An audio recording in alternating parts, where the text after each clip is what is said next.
grab me a beer and grab him a coke. We bout to sit for an hour, bullshit and tell jokes. And please don't mix it up, cause he done sobered up. Brandon T Comedy on your social media feeds. And Brandon Taz if it's your ex drinking buddy. Brandon Taz if it's your ex drinking buddy. Brandon Taz if it's your ex drinking buddy. Brandon Taz if it's your ex drinking buddy. What's up, everybody? Welcome into another edition of Brennan Tassif is Your Ex Drinking Buddy. I'm your host, Brennan Tassif. If you're new to the show, quick rundown of the show. I used to be everyone's favorite drinking buddy. It was my favorite thing to hang out with friends, do drugs, get drunk, talk shit, talk shop, and reminisce about old stories. I'm sober today, but that is still one of my favorite things to do. Most weeks I will be joined by a guest. This week is no different. Creator of the goddamn Comedy Jam, my good friend, Josh Adam Meyers. God, man. Being sober just rules, man. It's just the best. Does it? No. Does it? I talk about it all Does the time. it, man? Because I had a lot of fun when Yeah. I was doing opiates and ketamine and just all this stuff, man. We're going to get into it. Plug everything. This will come out Friday, so plug everything you got coming up. Tonight and Saturday, I'm at Laugh It Up in Poughkeepsie, and then Sunday, if you're in LA, Poughkeepsie is in New York, and then Sunday and Monday, I am at the Comedy Store doing the goddamn Comedy Jam. And then Monday I'm doing Shimmy Shimmy Ya, both in the main room, and then I will be in Arizona at the House of Comedy the last weekend of February, and then Aspen in March, and then Moon Tower, and My then man's got fucking some Nashville stuff going Comedy on. Festival, and then Just for Laugh. Just go to my website. But most importantly, listen to my podcast, The 500 with Josh Adam Meyers, where I'm going through Rolling Stone Magazine's list of the 500 greatest albums with super famous people. We've got Kim David Gordon. Duchovny was just on. I saw that. David Duchovny. That was stupid. Just David Duchovny. Well, he was on, wasn't he? I know. Yeah, but it's stupid. Californication, the X-Files. I saw that and I was like, holy shit. Dude, I had Tom Hanks's wife, Really? Rita Wilson. Yeah. So check it out, the 500 podcast. Just and then- listen to it. I don't know why I'm still doing it. Subscribe to the Patreon. I just want to listen to these records. I just want to finish it because I'm so deep into it. How far are you in? We've almost done 200 episodes. So we're Holy at shit. we've been doing it for about three and a half years. I love it. It's just, it's weird. We sold it to Spotify. Yeah. Very much like the Rogan deal, except for far less money. And the funny thing is, I say the N-word way more than Rogan ever did. Nobody's cutting that out. And all my COVID misinformation. I mean, come on, man. That could have gotten us at least 100,000 new subscribers. But then, they dropped the show in the middle of the pandemic, which it's, good or bad. But it's hard to go from, making no money to suddenly making a shitload of money. And then they cut all that. And then all that money is taken away again. It's just gone. And then it's all just Patreon and ad sales, which is fine, but not, nearly as much. So I'm like, I don't fucking know, man. I always want to quit. Every week I'm ready to quit. Yeah. But you're just going to keep it. You're almost there. You got to do all 5. No, I'm not. I'm 6 more years away. You're almost there, you fucking positive. I'm trying to be positive. Yeah, well, good job. Well, tell everybody, because you and I have spoken about this at length at the stand, but tell everybody kind of where you're from, because you're from the Maryland area, correct? Yeah, I'm from, there it is. I'm from the Washington, D.C. area, Maryland, about 20 minutes north of D.C. in a little town. Well, it's not little. Germantown, Maryland. It's in Montgomery County. So Okay. it's one of the richest counties in the country, because that's where Potomac, Maryland is. That's where Chevy Chase and Bethesda are. Germantown is kind of the suburbs of D.C., which is like, it's rich, it's poor. It was just a very blasé suburb Yeah. that grows out of a big city. Okay. Real lucky to have grown up there. Every race, color, and creed was there. So at a young age, I mean, I was just like, oh my God, that's like an Indian person, and that's a this, and that's a that. So as I got older, there was there was never any, you have these people that move to Los Angeles and they're like, oh my God, Yeah, all culture these shock, Mexicans. yeah. And I'm like, we've had them. All right. They've been here. They're everywhere. But yeah, there's not much to do. Until you get of age to drive. Yeah. So we would just, it's just a lot of partying and mayhem. There was a lot of mayhem. We used to drive, because if you drove 20 minutes south, you're in the district. You're in one of the biggest cities in the country. And then if you drive 20 minutes the other way, north, you're in the middle of nowhere. Yeah. Which is like beyond Frederick, the mountains, just roads where there's like, Nothing. Yeah. And so we used to just really go into those roads and just party. We used to have these huge, like, kind of like Dazed and Confused style shit. Yeah, I was gonna say, when did you start doing that? In high school? When you guys all started driving? I started drinking with my friend Greg. I was 13. Okay. 13 years old, 12. I think about 13 when we started going into my parents' medicine cabinet. My mom and dad had like a really extensive, it's just everything. Yeah. It's like Contro. Yeah. Like, why do you have that? Why do you have liqueurs? Yeah, there's like liqueurs, there's vodkas, Meyers rum.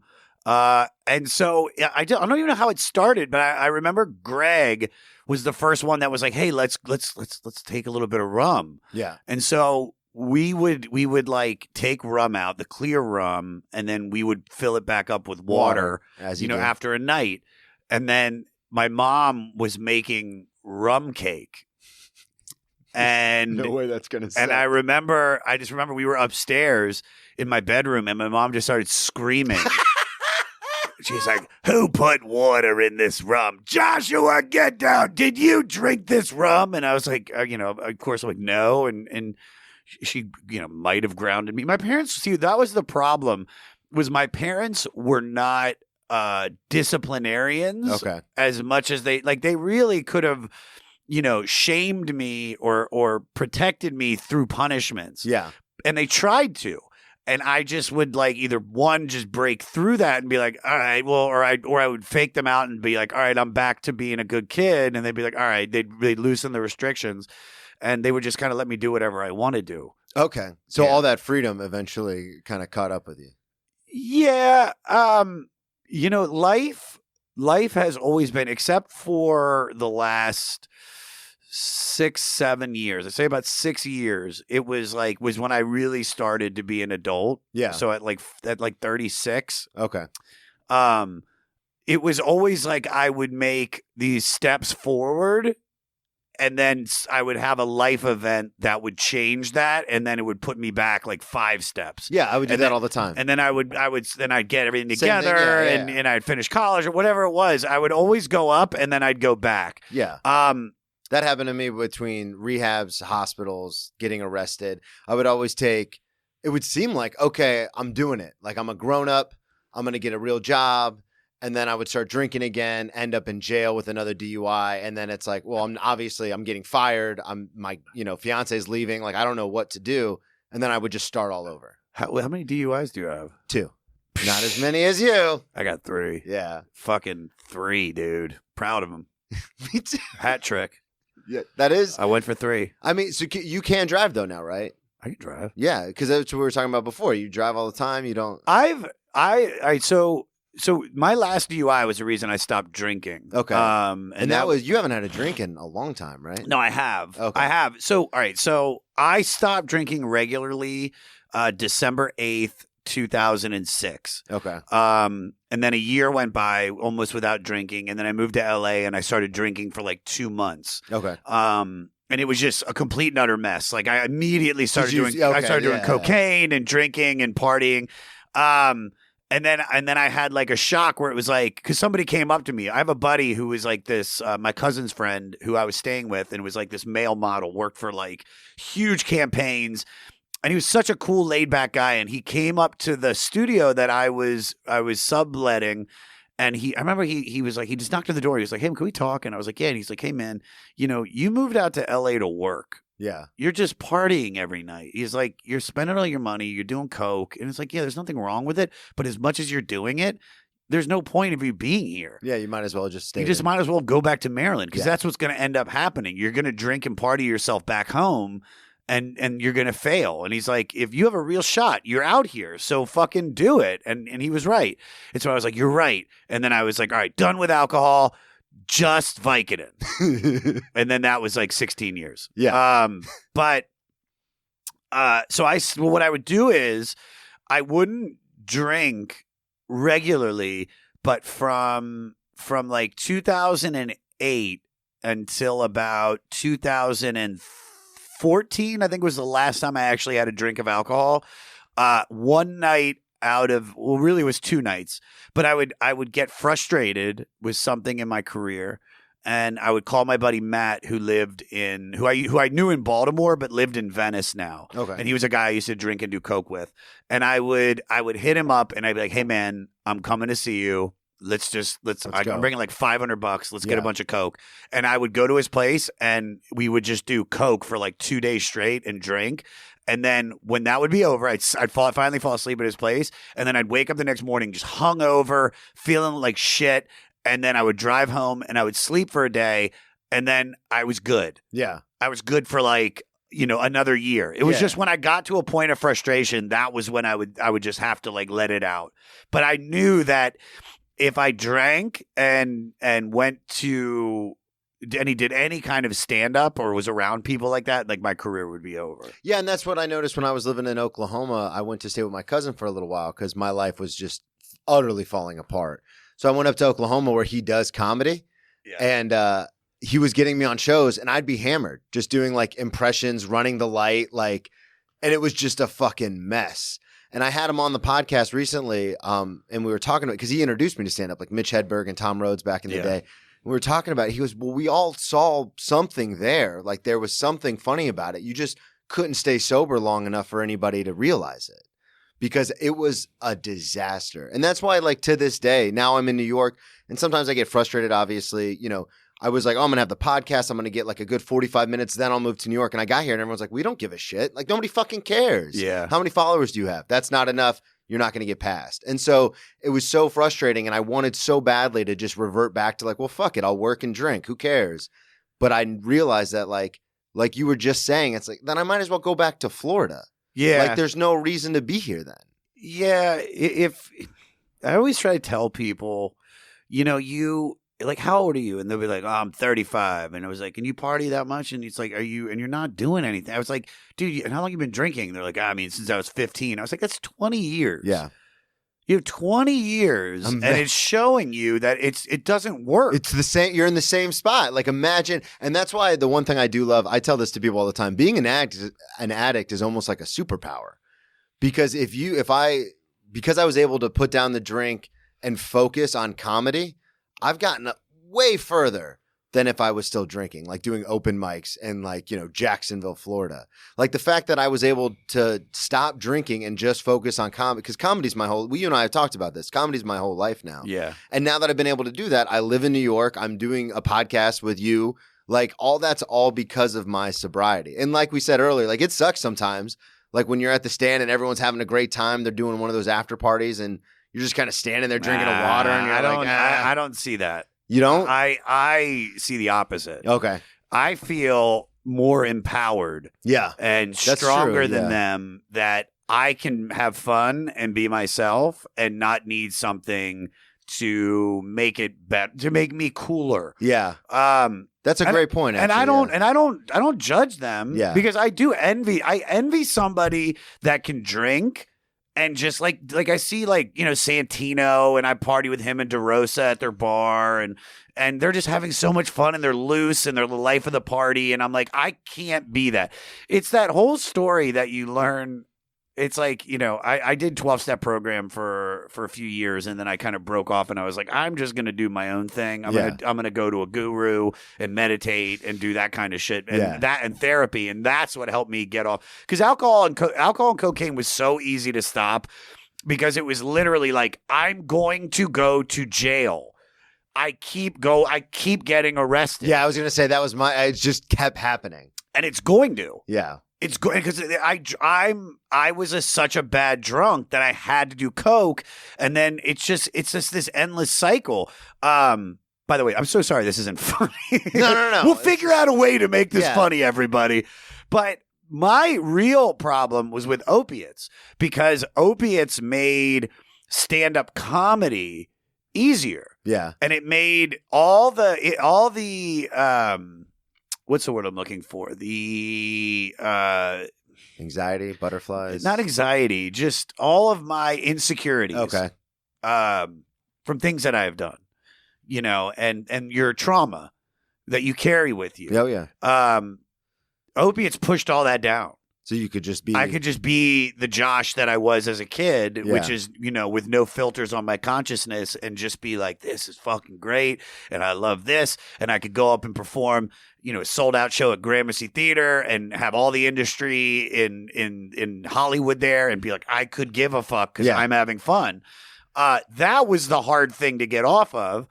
But there was that was my real issue. Alcohol and cocaine was just like that last DUI. It was like, I saw it. Yeah. I I saw my future.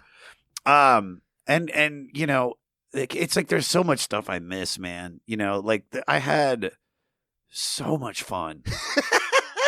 I did. I really did. Yeah. I was, dude, growing up. So I always say this, and I don't envy anybody that's the high school kids of 2020 got fucked. Yeah, oh yeah. They got fucked but they got fucked a long time. They got fucked in 2005 when MySpace started. Oh yeah. Because when MySpace dropped, it was fucking, I was already 24. I was already, my real bad years were like 18, 19, well, I'd say 16 through 27, but it wasn't like you weren't posting pictures like that. We didn't have camera phones yet. Dude, it's so, I tweeted this the other day, but the Facebook memories is something that keeps me sober. Like, really? Oh, well, you drank during. But I drank during that time. So like a picture will pop up and I'm like shithoused and like 100 pounds heavier and like falling over. And I'm just like, that's so embarrassing that I posted that and thought that was smart to post. Well, you're in Florida. Yeah, that's true. You can post anything. You're from Florida. It's like you've been wrestling an alligator, like just with your dick out trying to fuck it. And you'd be like, yeah. And they'd be like, that's a good Tallahassee boy. Well, because so when I say the fun years, which my fun years were, so 18 is when I really started like going out and going to nightclubs and because all right, so it takes it all back to 7th grade. So all first through 6th, whatever. I'm just a kid, and I'd go to summer camp and I'd like hook up with girls and I didn't realize that I was even remotely attractive. And then I get into 7th grade, and on that first day, like every girl is like sending me notes, like, "Ooh, will you be my boyfriend?" I was like, "What the fuck?" And then like a week later, when they saw how hyperactive and ADD I was, like, they all rescinded. They were all like, "No, we're good. You're cute, but we're good." And so, all throughout high school, I was like this wild, funny kid, right? Because I used comedy as a defense mechanism because I was 5'9". I played sports, but I didn't play like physical sports. I played I played basketball, but I did like tennis, shit like that. I wasn't like a big kid. That's why I'm fucking yoked now, dude. Yeah. Fucking make up for it. Get some. But then in I think it was like when I got out of high school.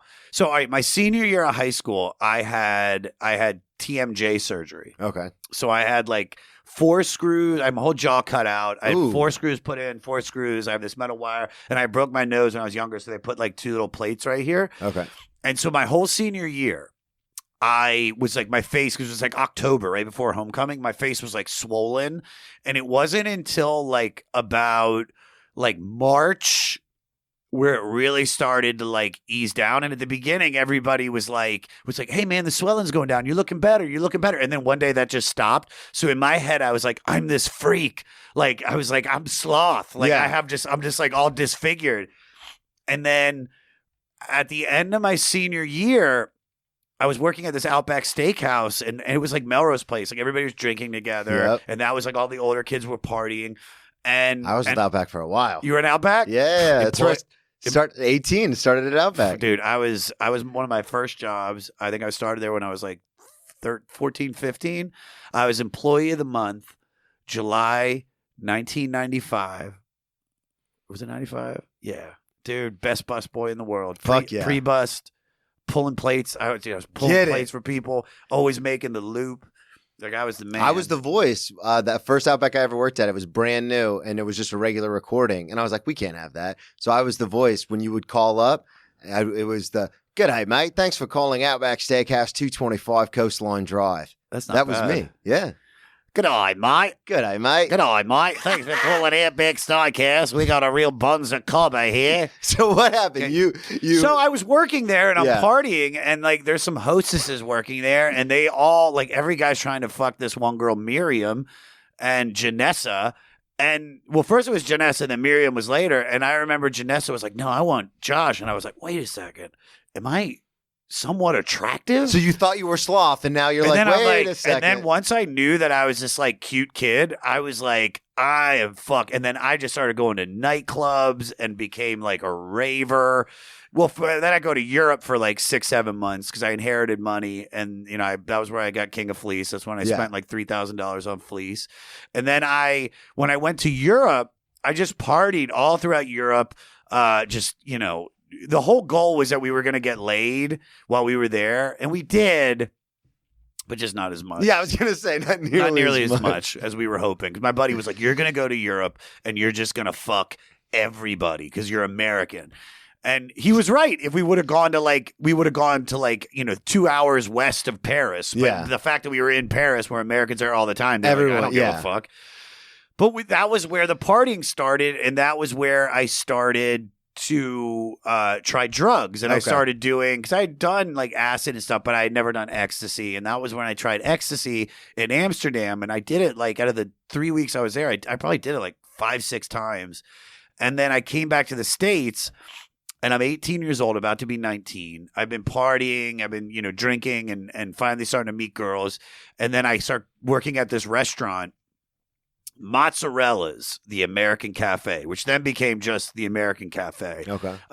Which is like a Ruby Tuesdays. Yeah. So, and it was at the mall.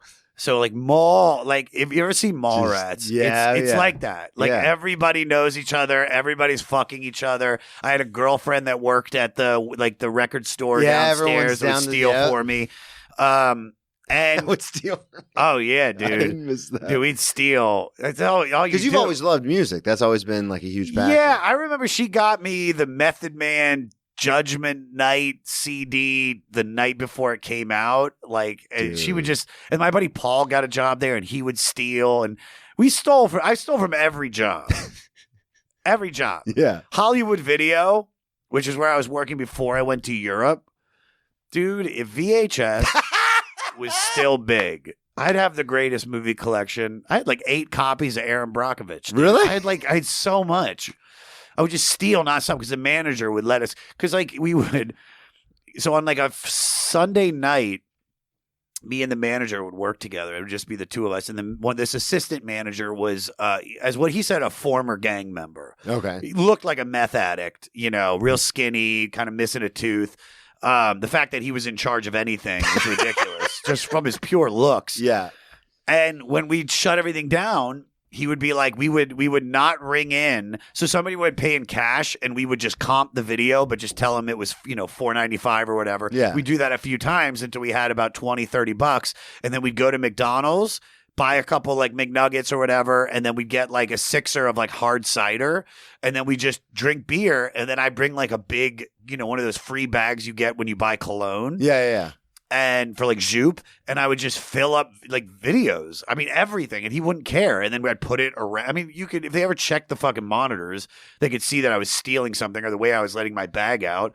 But because he was a manager, he just didn't care. Because he would be the one checking the monitors. Well, no. I think that whoever the GM would, but okay, nobody ever got caught. Nobody cared. Nobody ever cared. And so then I go to Europe, and then when I came back, I started working at Mozzarella's, and that was when like I really started partying, and that's when I talk about the fun years. Yeah, the fun years for me were late 18 until about 20. I'd say like because I got my first DUI when I was 20. Yeah, when was that? Was that in Maryland? That was in Maryland. That was Okay. like either late July or early August. I think it was August. It was August because, so the first DUI, you know, and this is like after it had been like this summer of just debauchery. Yeah. Going to nightclubs, having sex nonstop. You know, because the routine was every Wednesday I'd go to the Edge, Thursday I'd go to Trax, Friday I'd go to Buzz, Saturday we'd go to a house party, and that was every week. And then I would work day shifts and maybe 1 or 2 night shifts. But for the most part, that was every Wednesday through Saturday. That was my plan. And we, you know, I think it was like the end of the summer. My friend Mike was living in Towson, Maryland. He was going to Towson University, and he invited me and my buddy Joel to go drink up there. Okay. In his dorm. And we drive up, you know, which is like a 45-minute drive. Oh, wow. From like Germantown. And we're drinking and you know, like I said, I don't know how to drink. So I'm just getting wasted. Yeah. And at the end of the night, and I had like it was less than a year old Honda Civic. Original rims. Original rims. It was my parents bought because I wrecked another car. Oh shit. If you listen to the Crap Feast, like I tell the story about where the guy falls asleep driving. Guy falls asleep driving home, and I like wake up and try to like steer us onto the right side of the road, and then he wakes up and like just fucking turns us right into the Jersey wall. So my parents got 2 cars. They leased 2 different Honda Civics, a silver one and a black one, and I had the silver one. And my mom would take it to work some days, but it was like basically my car that I would drive to work. And so we went out partying up in Towson, and I was like, you know, it was like getting towards the end of the night, and I had to get home because my mom needed the car the next day. Yeah. So I go, all right, let's get out of here. And everybody's like, well, you can't drive, so Joel will drive home. And Joel, I guess, was less drunk than I was. And I was like, all right, whatever. And then we get down to my car, and I go, dude, I can drive. And he was just like, all right, you know, and I get in the car, and we took these back roads. So you would take 695 to 70, and then 70 to like, I think it was 28. And 28 was basically where you cut through Damascus to get to Germantown. It was a quicker way to get there. Yeah. But the roads are like really curvy, 2-lane roads. And I remember we were listening to Master of Puppets, and I was just fucking bawling, dude. Because Joel was like asleep in the passenger seat. And I remember even like looking at him being like, dude, I'm bawling. I was going like 80 miles an hour down this, you know, 2-lane road. Curvy road, yeah. And the road curved. I overcompensated and I skid out, and then I crashed into a ditch. Oh, shit. And I think we hit a pole, but we hit it on the side, but we were both fine. Like, we get out of the car, like, really beaten up. It was right in front of somebody's house. They immediately came outside and had called the cops. And, like, none of that's funny. But, and I say this on stage because this is God's honest truth. What was funny was while the cops were doing the sobriety test on me, they couldn't get the Metallica off the car stereo. So I'm just like going, it's like, give me fuel, give me fire, give me that which I desire. I'm like touching my nose, following the pen. There's guys on the street. I mean, like, as they're arresting me, it's just like, you know, just blaring in the back. Battle ring.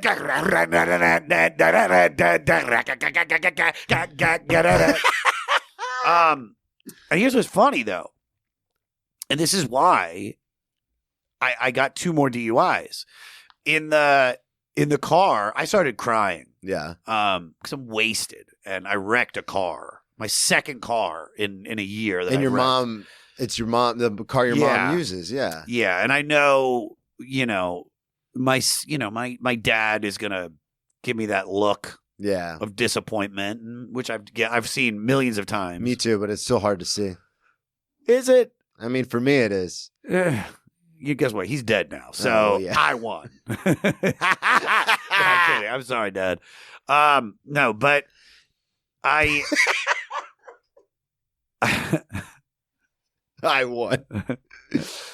I did. No, you did. I let me tell you something, man.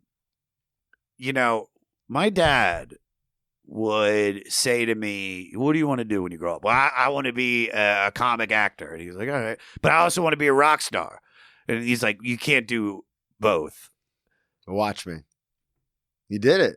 I did it. Yeah. Especially And with I would rub that shit in his face. I mean, dude, I made more money than you've made in like 10 years just in the last, you know what I mean? Yeah. And it's not like my dad wasn't like a poor guy, and that's not me bragging. It's just that my dad was a fucking Orkin man, you know?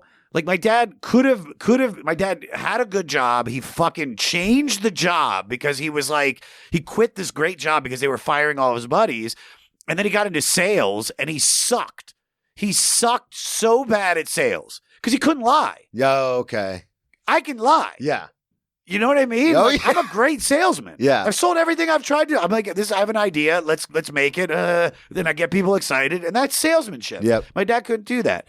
And we lost the house. We lost all this shit because he did that. And so, you know, he didn't follow his dreams. And I thank him for all of that. All those looks of disappointment fueled me Oh, yeah. to not give up, because there were so many moments of this career and so many moments when I was using where it was like, I think that's why I didn't overdose, because there were so many nights on opiates that I was like, this is it. Like, I'm going to die. Like, Yeah.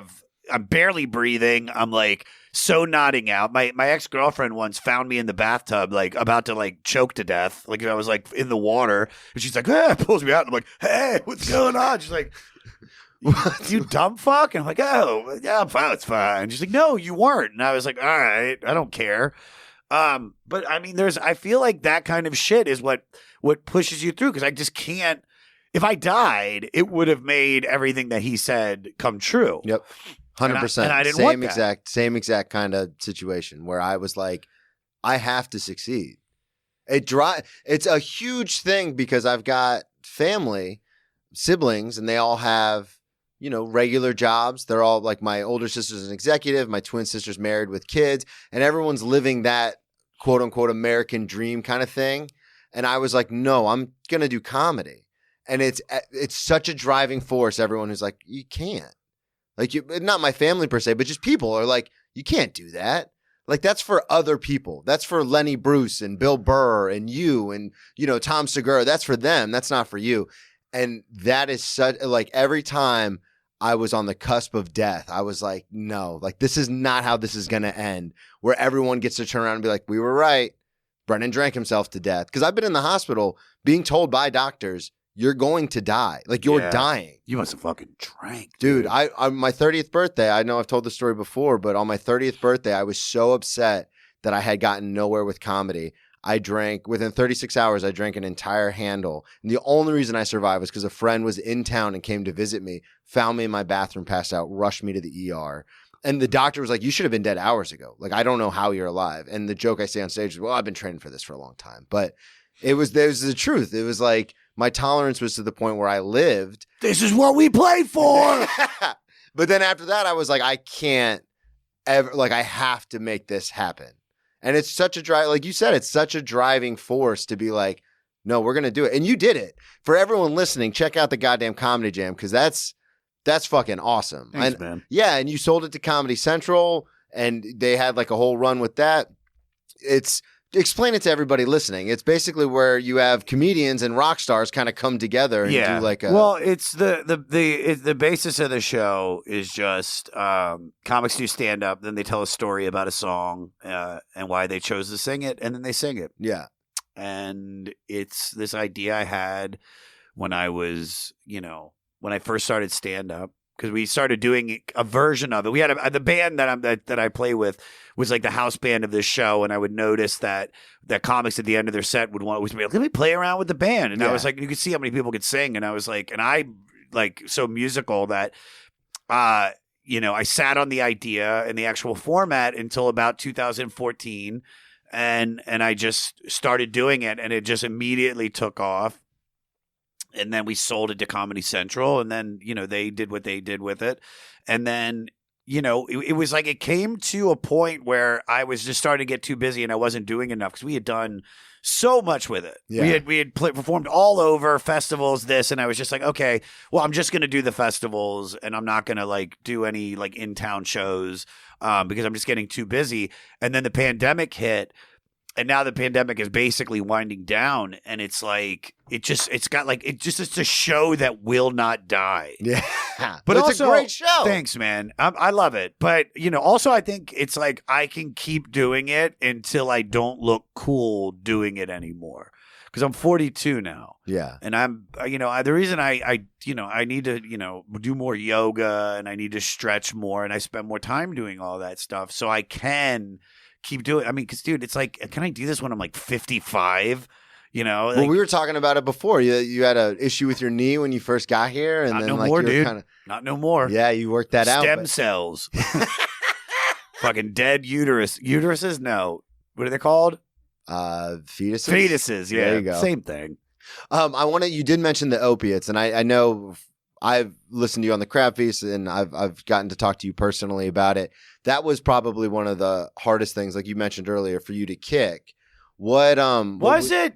That's what you said. You said because when you do comedy, I watched Euphoria. I haven't seen it. Everyone says it's pretty. It's great. Yeah, It's pretty stressful. How old are you? 33.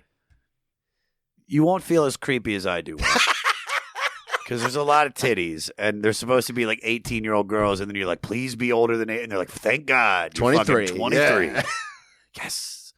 I love it, though. Yeah. But like, they have this one character, Rue, and Rue does like fentanyl and heroin and stuff. And I watch her like detoxing, and I'm just like, man, I was like, dude, I did like, there were times where, the longest stretch I had straight on painkillers was, I guess 7-8 months on Vicodin ES, but then I had this one run after the car accident where I was like 7 months. So from January, 5.5 but it was like hardcore, like Opana 40s, which is oxymorphine, which Holy is like, shit, yeah. because it's like you couldn't get Oxycontin anymore in a without it being in like a gel, so you couldn't snort it. So that was where like the Perk 30s and Opana 40s came in, and that was like all I was doing, and I was probably at least $100 a day, if not $200 a day. Yeah. And then that detox was bad, but it's like it was never like what you see. I see her, she's just like, like, I felt like shit for like 3 days, like bad. But it's like they make it seem like, and I guess maybe people on like heroin, are shitting themselves. It's like, I would have horrible diarrhea, but I was never like, I just shit my pants. I did. That's not true. I sharted, but I never shit my pants. Yeah. But that's not true. I sharted. But like the opiates, see, my problem with opiates before the car accident wasn't so much, it was kind of like I touched on it earlier, was it just made me feel like safe, and felt good and felt confident. It was kind of like getting into a warm bath and then taking that bath with you wherever you go. And I'm very big into I love baths. I still take baths to this day, maybe one a day. Maybe it only might last like 5-6 minutes where I just let the water fill up just to graze my balls and kind of go in between my butt cheeks. And I'm just like, that feels so good. And then I'll convert to shower, and then I finish up. But, I go in there, I might send emails, just chill. Because it makes me feel, because I think it kind of reminds me of like being in my mom's stomach. You know what I mean? Yeah, it's like baths are very therapeutic. It calms me. And so opiates felt like that. I was always in a bath. And then when I was on opiates and I took a bath, it was incredible. Dude, it's over. And then when I took opiates, was in a bath and was eating Mambas, it was fucking candy, like real, like sugary candy on opiates in a bath. The best.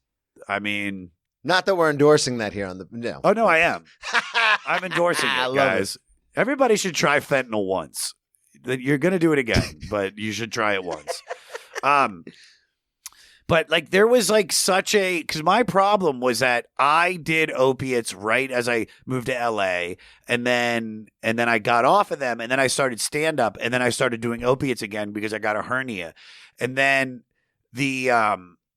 I'm like 2 months into comedy, and me, Angelo, Gerard, Byron, Tony Hinchcliffe, all the guys in my class were all doing the open mics of the Hollywood Improv. Okay. And Rita, the talent liaison, now GM. I don't know what she does there anymore. I think she's a booker.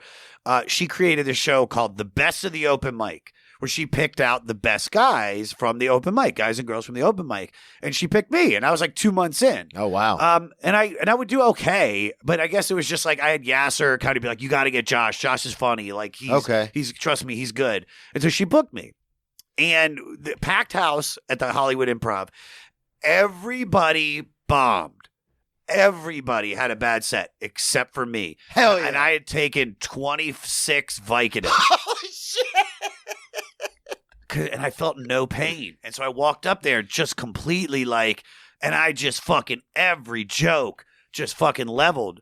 And all the comics were like, oh my God, that's so great. And so I took that as like, I'm only funny if I'm on painkillers. Okay, yeah. And it took away all of that.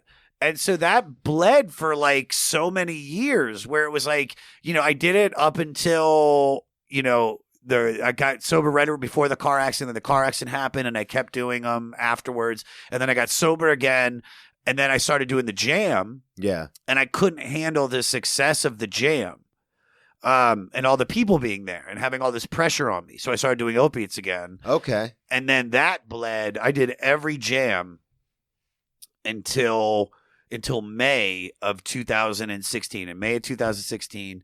I was like really strung out, but no one knew. I'd sold the TV show on Oxycontin. Like, yeah, I was going to say, because I remember when I first heard you on the Crab Feast, and you were talking about being sober and the accident that happened in LA and everything with Angelo. And so obviously I would have no idea, just as a fan, like listening, like you were back on it. Oh, dude. I was functioning. That's what I'm saying. High functioning. Yeah. But the last week was like, I did heroin in DC, and then I had about $1,200 in my name, and I spent about $800 of it. I was in downtown LA every day buying painkillers, buying shit. Fucking perk 30s, and this is like a big moment. We kind of touched on this about failure, and I guess this kind of wraps it up. But it was like when I say like alcohol and cocaine was like I got a DUI, I got that last DUI, the third one, and it was like you're gonna keep going to jail. And I never got in trouble for DUIs. I might have spent $5,000 total between 3 of them. Yeah. Like really nothing. That's why I tell people, if you don't get a lawyer, it's not as expensive as you think. Well, I got a lawyer each time. Oh, really? Most of the money went to the lawyer. My first DUI got dropped. The second one was probation. The third one was probation. Yeah. So I got nothing. I got like I think I got $150 fine on the second one. I don't think there was any fine on the third. So I got nothing. But I was like gonna go to jail. Yeah. If I do it again, the judge is like, you're gonna go to jail. So for opiates, and I had so many moments of like, this is it. I'm done. I got clean. I went through the shitty detox and I withdrawed, and it felt like terrible. I said, I'm never gonna do this again. But I did it again. Yep. What stopped me was after that last week in May 2016. I'm at the Comedy Store, and I'm like just. Like not strung out, but I just look terrible. And Sam Tripoli sees me, and he comes up to me and he goes, you relapsed again, didn't you? And I was like, yeah, man, I did. And he goes, when are you going to stop? And I was like, I don't know, man, probably when I die, because I keep doing this. Yeah. And he looks at me and goes, yeah, that could be it. Or you're going to be that 50-year-old comic still hanging out at the Comedy Store that almost had a TV show. I remember I just like look over, and there's so many of those dudes at the Comedy Store, and they're here too. They're all in New York. I mean, there's so many people that drank or partied themselves out of success, of the business, yeah, and they ruined their opportunities. And I remember in that moment, it was just like, yeah, that's not going to be me. Boom, and then that was it. And I haven't done them since. And then I started doing intense therapy and like have fixed, you know, for the most part, like I know. And you and all of your listeners, you have everything. If you're using, because you have this trauma, you know, to protect yourself so you don't have to feel that pain, the only way you are going to be able to clean up is if you deal with that pain. Yep. You have to dig. You have to dig deep and realize what is making you use. Dude, it was fun. I'm never going to say it wasn't fun. I had a blast, but if I keep doing it at 42, if I was still drinking and doing cocaine, like that's fucking loser shit. Yeah. And I say it all the time. Doomed youth is very romantic. Doomed middle age is just sad. yeah, there's nothing. I always say there's something cool about a recovering, like heroin or drug addict. There's something really cool about a guy that was like, man, I was in it and now I'm out of it. I got out. Yeah. And I can help you. And that's what I do. I love helping people. And once a year, I put the post up on social media that's like a picture of me when I was using, and I was like, this was me then, this is me now. If there's anybody out there, because if I can do it, yeah, you can do I'm it. 100% the same way. And if I did it, fucking 2 DUIs, 2 rehabs, a detox, countless hospital visits. If I can get sober, anybody like, can. come on. And it's like, so I always say, and this I say as listeners, man, like, my social media is at Josh Adam Meyers. Like, reach out. And I can tell you, I can give you literature. I can tell you the shit that helped me. But you gotta work on yourself, man. Because like, if this was just called Drinking Buddy, this would be fucking gay as fuck, dude. X. Dude.